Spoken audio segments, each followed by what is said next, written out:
शादी की रात सभी के लिए एक यादगार रात होती है, लेकिन बहस साइट रेडिट पर एक व्यक्ति ने अपनी शादी की रात के बारे में ऐसा हास्यास्पद घटना बयान कर दिया है कि सुनकर आप भी हंसे बिना नहीं रह सकेंगे। दी स्वावलंबी रिपोर्ट रेडिट पर उपभोक्ता अपनी हनीमून के बारे में बता रहे थे, जहां इस उपयोगकर्ता ने लिखा कि हमारे हनीमून एक होटल में थी।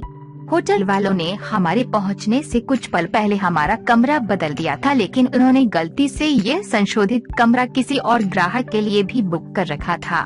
जब हम पत्नियों अपनी हनीमून की तैयारी कर चुके थे तो अचानक दरवाजे पर दस्तक हुई।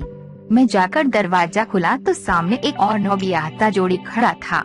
पहले तो उन्हें और मुझे हैरत हुई, लेकिन मामला मालूम होने पर मैं उन्हें अंदर बुला लिया और बेड के बीच तेल उंडेल कर एक लकीर खींच दी और नवागंतुक की जोड़ी एक तरफ आराम फरमाते को कह दिया और दूसरी तरफ और मेरी पत्नी सो गए।